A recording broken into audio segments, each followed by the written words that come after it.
posturnya bagus atau nge-V, biasanya kan di imporan-imporan itu ada yang nge-V. Tengok pennya Mas. Oh, atau kacuke. Manuke to ya. Nah.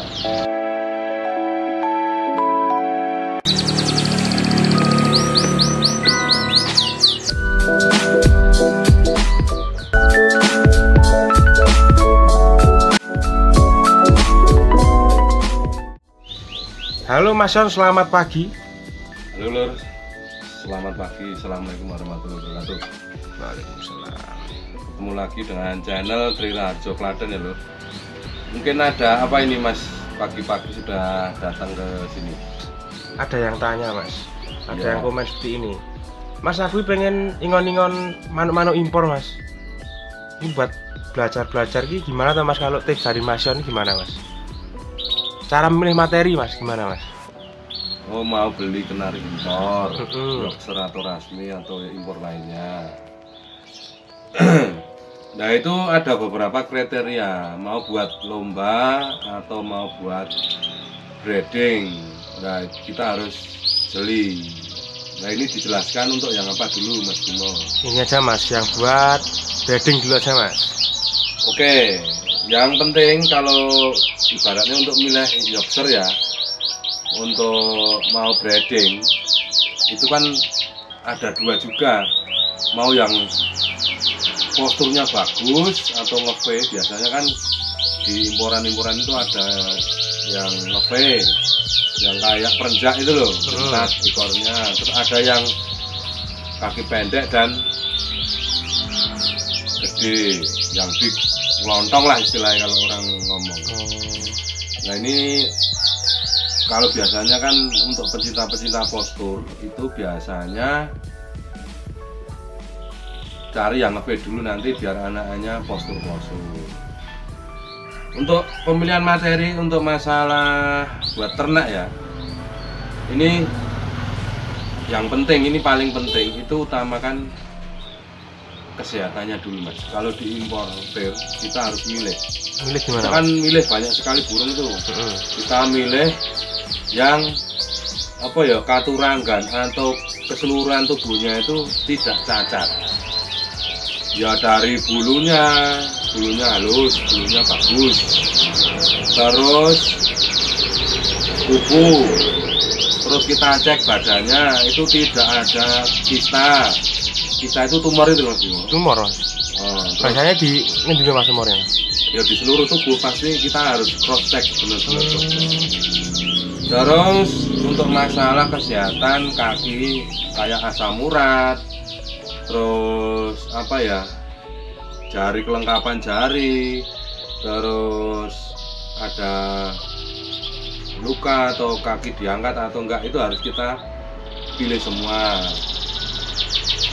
Terus misal di kesehatan mata, nah itu ada nite atau enggak, nah itu harus kita pilih Mas Bimo. Oh Mas, teliti gitu ya Mas? Harus teliti dulu, itu harus katurangganya atau badannya kita harus cek semua.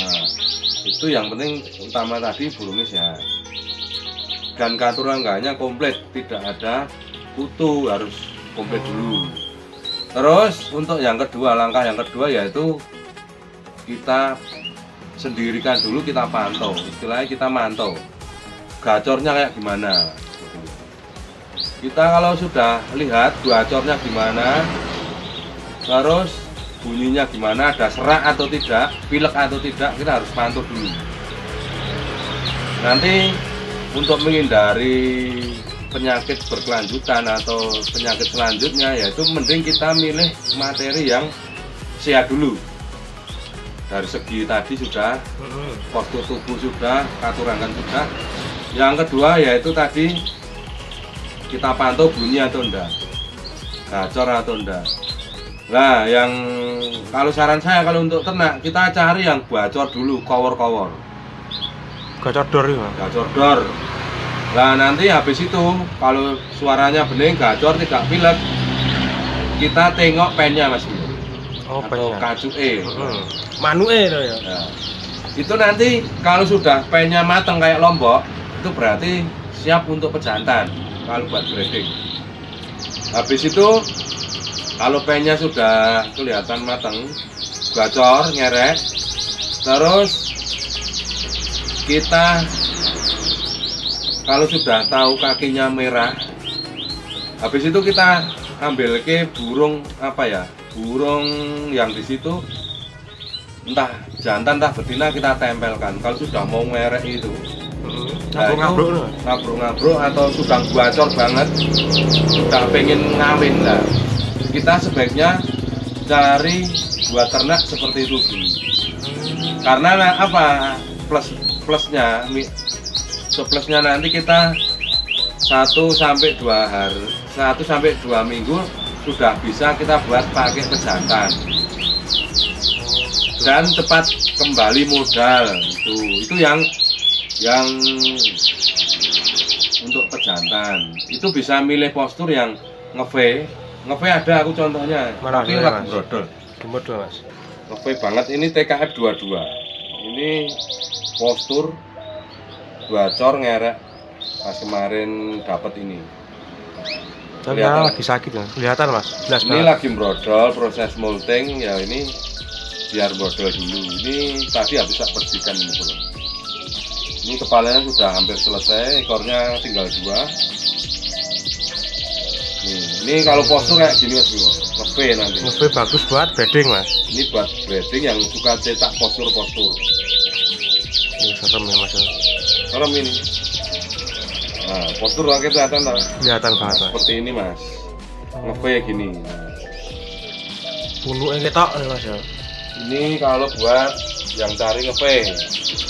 Terus sekarang pembahasan yang kedua mas. Tadi kan udah buat breeding mas. Nah, kalau buat materi lomba itu gimana tuh mas, bagus sih manuk-manuk impor ya? Kalau materi lomba, yo kalau saya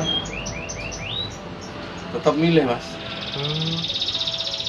Kalau materi lomba itu beda lagi. Itu kita harus mantau bener-bener. Ada sekarang trennya sekarang kan ngawet, bongkok dan goyang. Ini dari keindahan mas.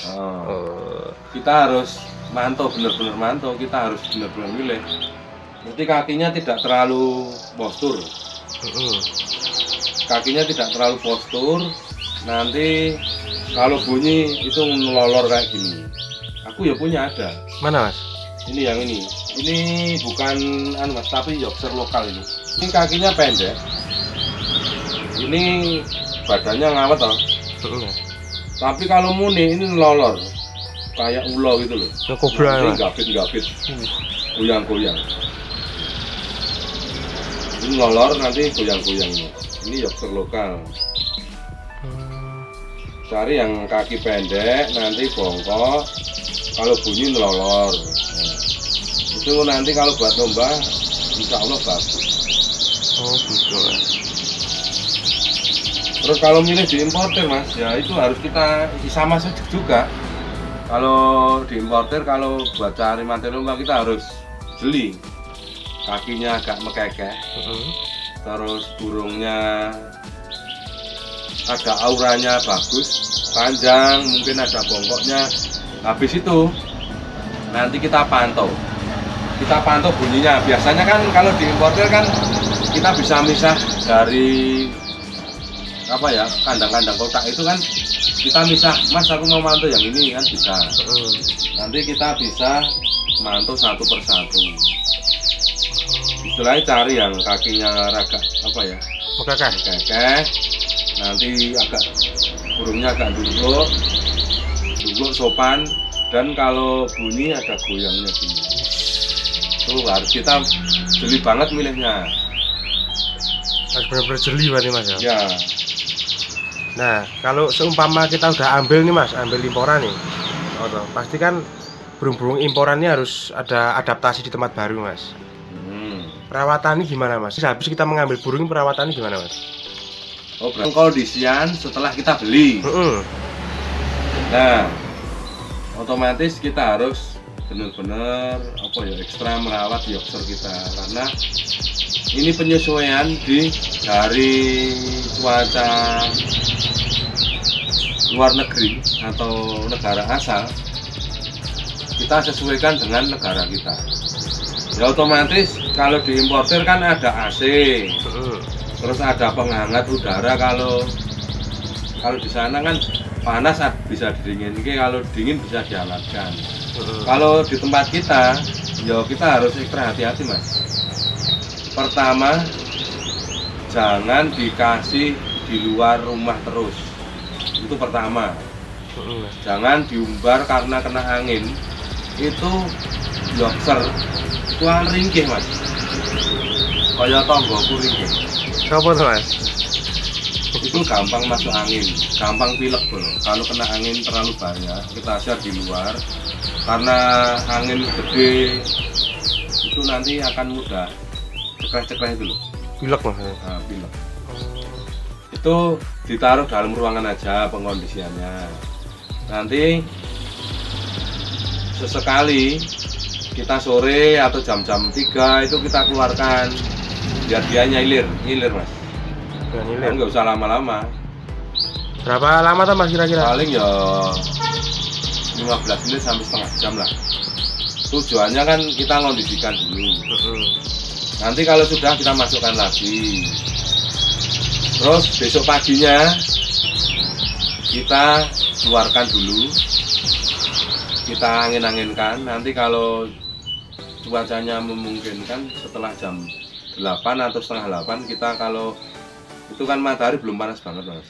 Kita bisa kalau kondisinya nggak cekreh-cekreh loh, nanti kita bisa hangatkan raketan 10 menit. 10 menit.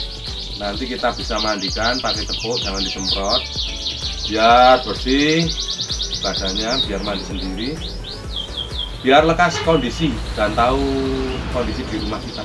Berarti biar mandi sendiri mas. Berarti kalau disemprot tuh nggak boleh mas. Ya, takutnya nanti kena hidung mas, cekreh-cekreh.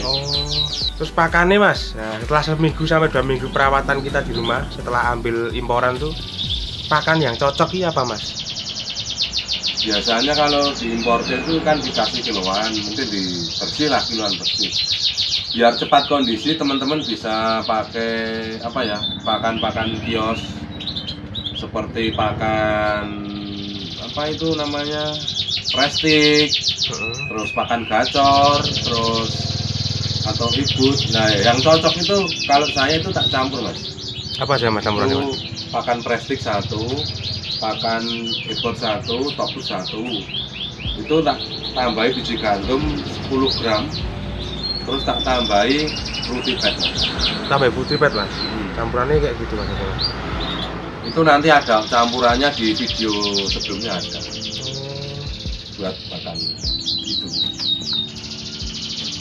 Nah, terus biasanya pengondisiannya paling lama 1-2 minggu sudah mulai on fire mas kalau lobster.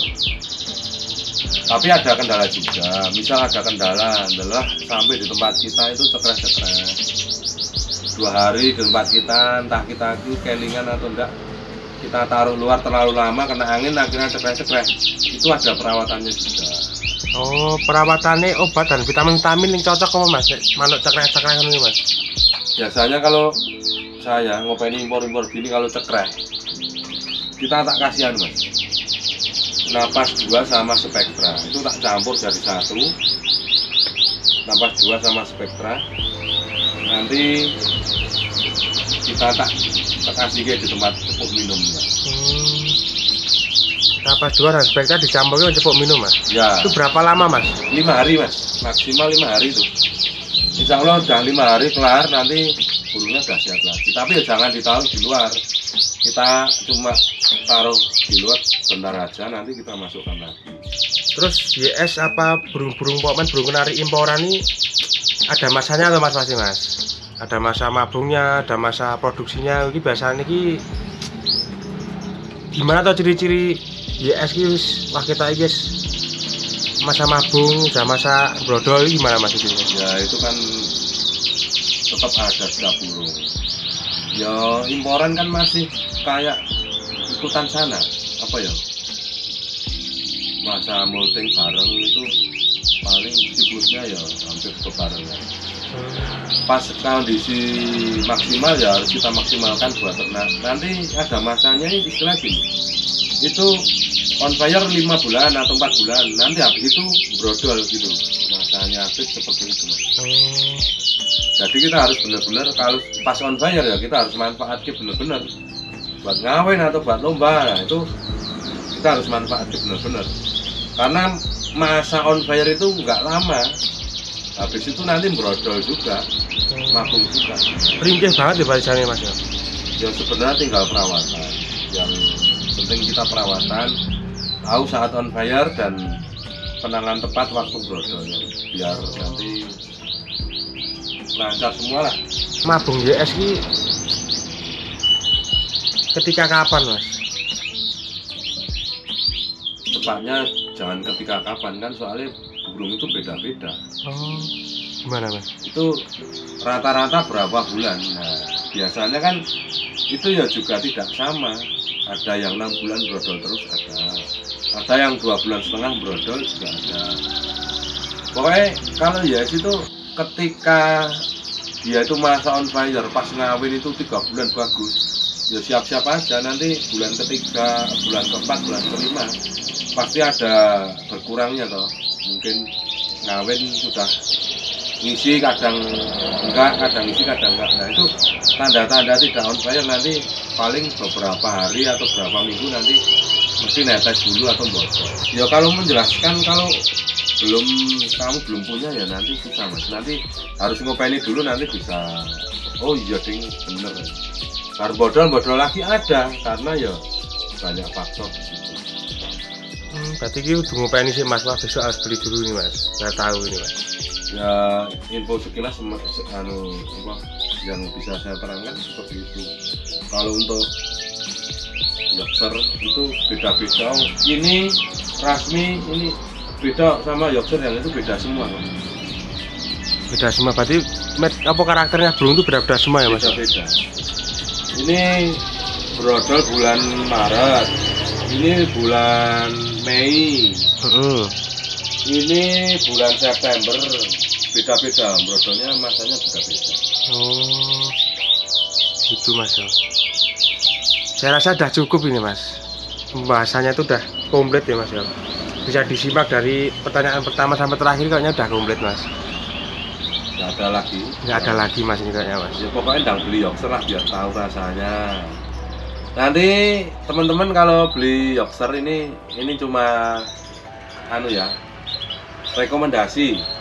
Teman-teman bisa beli Yorkshire nanti ke tempat pusat kenari grosir Solo, yaitu tempatnya Mas Janto.